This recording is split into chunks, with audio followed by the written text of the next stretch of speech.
মানুষকে বাংলাদেশি হিসাবে তাকে বাংলাদেশে পর্যন্ত পাঠানো হয়েছে, এইরকম নজির আছে। এই ব্যর্থ সরকারকে আজকে আমরা ডেপুটেশন দিতে যাচ্ছি।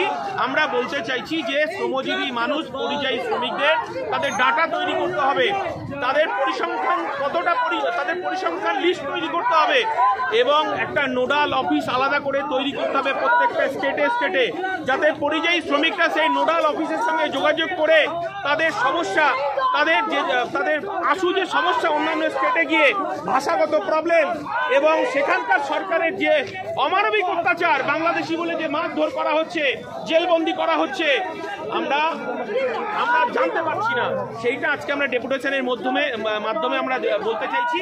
আর মাননীয় মুখ্যমন্ত্রী, আপনি তো রেড রোডে নামাজ পড়েন, আপনি নাকি মুসলমান সম্প্রদায়ের আপনি নাকি ত্রাতা, আপনাকে বলতে চাইছি প্রতিদিন মুর্শিদাবাদ, নদিয়া, হাওড়া, হুগলি, দক্ষিণ 24 পরগনা, কলকাতার একটা অংশ, আপনার মুর্শিদাবাদ, মালদা, দিনাজপুর, লাখো লাখো পরিযায়ী শ্রমিক তারা বাংলা ভাষায় কথা বলে আর প্রতিদিন জানেজার নামাজ হয়।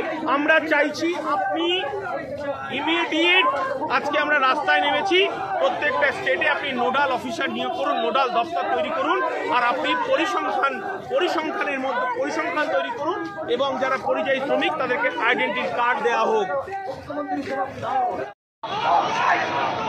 সীমান্ত থেকে শ্রমিকদেরকে ভিন রাজ্যে কাজে যেতে বাধ্য করা হচ্ছে কেন? বাংলার মুখ্যমন্ত্রী জবাব দাও। ঠিকানায় অধিকার চাই, এই রাজ্যে কাজ চাই। ঠিকানায় অধিকার চাই, এই রাজ্যে চাকরি চাই। মেলায় মেলায় ভুড়ি ভুড়ি শ্রমিকদের বেলায় ফুটো করি, এই তৃণমূল আর না।